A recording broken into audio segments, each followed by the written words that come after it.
Hola, bienvenidos a Esquina Literaria. Soy Yolanda Miranda y les estoy compartiendo la lectura de este libro 21 lecciones para el siglo XXI de Yuval Noah Harari. Espero que les esté gustando esta lectura. Los invito a que se suscriban al canal, me dejen sus comentarios, le den like, la compartan y me sigan en mis redes sociales. Estamos en la lección número 20 que se llama Significado. La vida no es un relato y el día de hoy vamos a leer La cartera de la identidad. Los antiguos egipcios, cananeos y griegos aseguraban los sacrificios. Tenían muchos dioses y si uno fallaba esperaban que acabara apareciendo otro.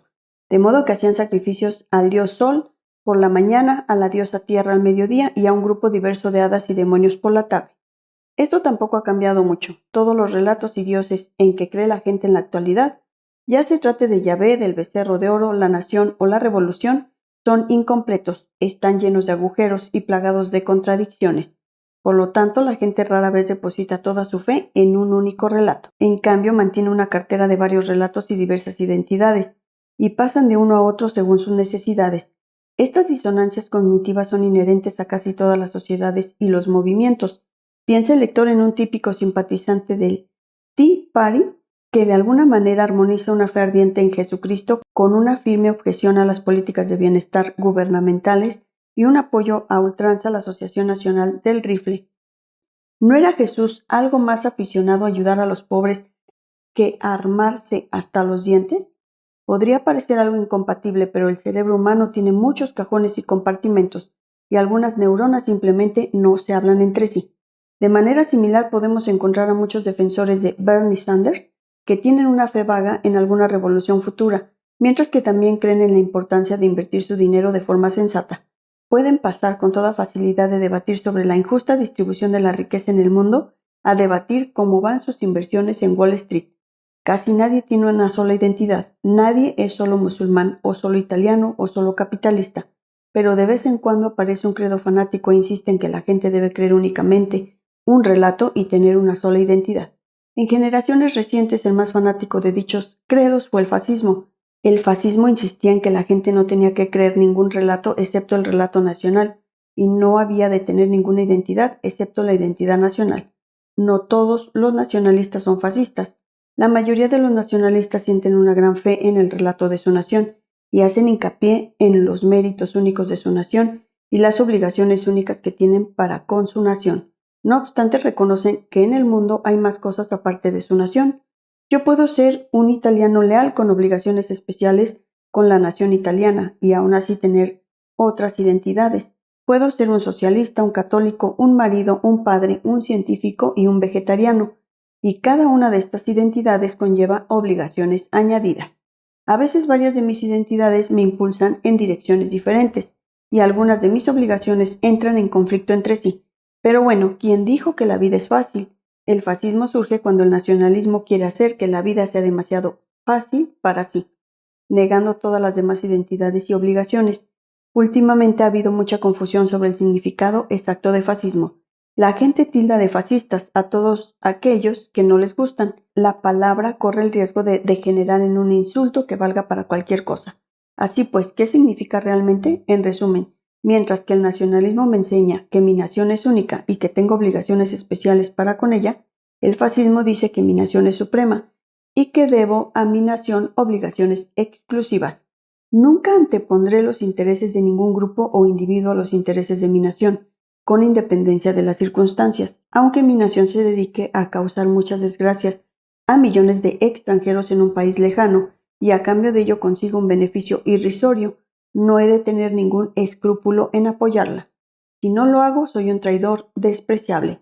Si mi nación me exige que mate a millones de personas, debo matarlas. Si mi nación me exige que traicione la verdad y la belleza, debo traicionarlas.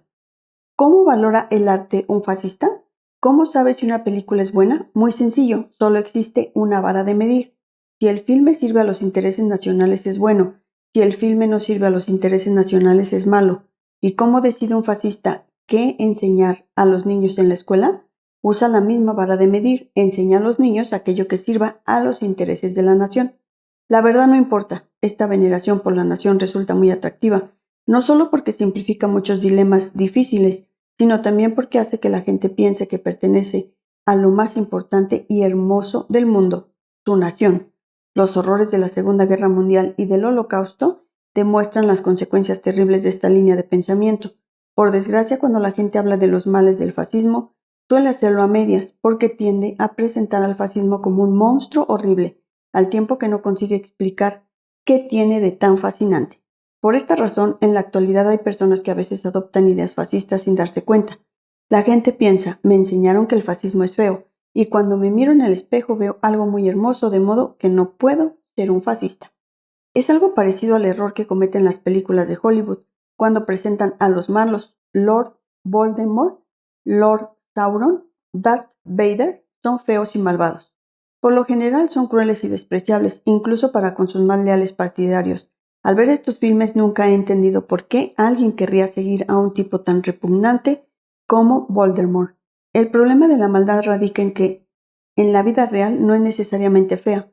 Puede parecer muy hermosa. El cristianismo lo sabía mejor que Hollywood, razón por la cual el arte cristiano tradicional solía presentar a Satanás como un galán bellísimo. Por ese motivo es tan difícil resistirse a las tentaciones de Satanás, y también por ese motivo es difícil habérselas con el fascismo. Cuando se mira en el espejo fascista, lo que se ve no es feo en absoluto. Cuando los alemanes miraron en el espejo fascista en la década de 1930, vieron a Alemania como lo más bello del mundo. Si hoy en día los rusos miran en el espejo fascista, verán Rusia como lo más bello del mundo.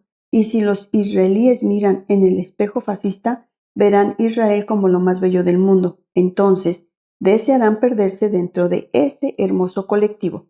El término fascismo proviene del latín fascis, que significa haz de varas. Más bien parece un símbolo poco glamuroso para una de las ideologías más feroces y letales en la historia del mundo, pero tiene un significado profundo y siniestro. Una única vara es muy endeble y se la puede partir fácilmente en dos. Sin embargo, cuando se atan diversas varas juntas en un fascis, resulta casi imposible romperlas. Esto implica que el individuo es algo sin importancia, pero mientras el colectivo permanezca unido, es muy poderoso. Por tanto, los fascistas creen en favorecer los intereses del colectivo por encima de los de cualquier individuo y exigen que ni una sola vara se atreva jamás a romper la unidad del haz. Desde luego, nunca está claro dónde termina un haz de varas humano y empieza otro. ¿Por qué tengo que considerar Italia el haz de varas al que pertenezco? ¿Por qué no mi familia o la ciudad de Florencia o la provincia de la Toscana o el continente europeo o la especie humana en su conjunto? Las formas más leves de nacionalismo me dirán que en efecto tengo obligaciones para con mi familia, Florencia, Europa y la humanidad entera, así como obligaciones especiales para con Italia. En cambio, los fascistas italianos exigirán lealtad absoluta únicamente a Italia. A pesar de todos los esfuerzos de Mussolini y su partido fascista, la mayoría de los italianos se mantuvieron bastante indiferentes a eso de poner Italia por delante de la familia. En Alemania, la propaganda nazi realizó una tarea mucho más concienzuda, pero ni siquiera Hitler consiguió que la gente se olvidara de los relatos alternativos. Incluso en los días más oscuros de la época nazi, la gente siempre mantuvo algunos relatos en reserva que se sumaban al oficial, como resultó evidente y claro en 1945. Cabía pensar que después de 12 años de lavado de cerebro por parte de los nazis, muchos alemanes serían de todo punto incapaces de dar sentido a sus vidas en la posguerra, habiendo puesto toda su fe en un gran relato. ¿Qué hacer cuando dicho relato saltó por los aires? Pero la mayoría de los alemanes se recobraron a una velocidad asombrosa. En algún lugar de su mente conservaron otros relatos acerca del mundo, y apenas Hitler se había disparado una bala en la sien, los habitantes de Berlín, Hamburgo y Múnich adoptaron nuevas identidades y dieron un renovado sentido a sus vidas. Es cierto que alrededor del 20% de los Gauleiters, los dirigentes regionales del partido, nazis, se suicidaron, como hizo alrededor del 10% de los generales, pero eso significa que el 80% de los Gauleiters y el 90% de los generales estuvieron muy contentos de seguir viviendo.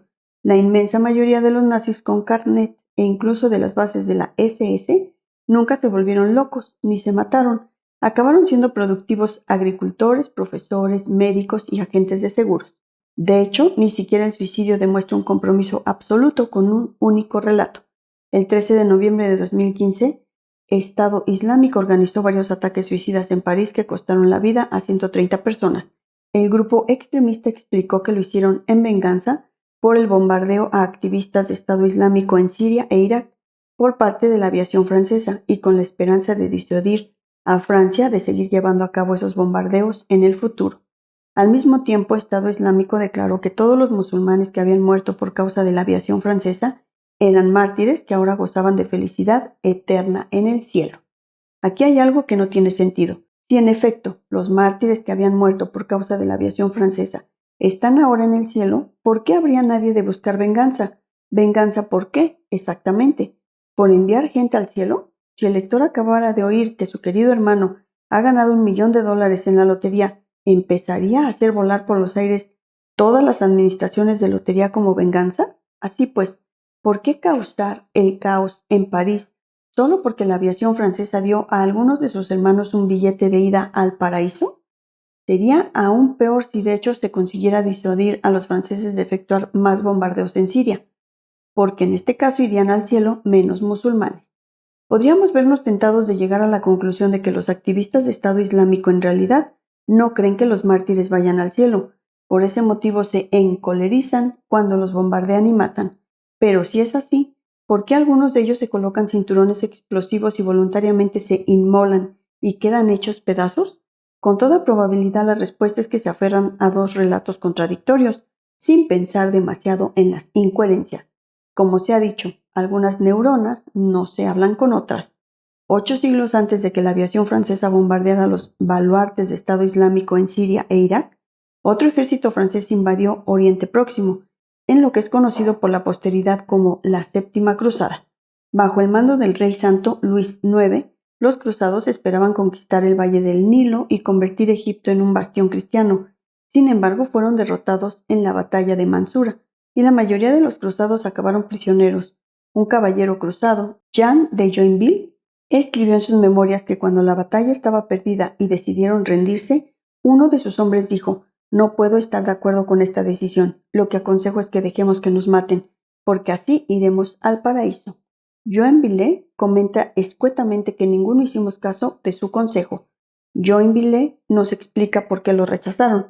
Al fin y al cabo se trataba de hombres que habían abandonado sus confortables châteaux en Francia para embarcarse en una aventura prolongada y peligrosa en Oriente Próximo, sobre todo porque creían en la promesa de la salvación eterna. Entonces, ¿por qué cuando solo se hallaban a un instante de distancia de la felicidad eterna del paraíso prefirieron la cautividad musulmana? Por lo visto, aunque los cruzados creían fervientemente en la salvación y en el paraíso, en el momento de la verdad optaron por ir sobre seguro. Espero que les haya gustado la lectura del día de hoy de este libro, 21 lecciones para el siglo XXI de Yuval Noah Harari. Los espero en el próximo video para continuar con esta y otras lecturas. Muchas gracias por escucharme.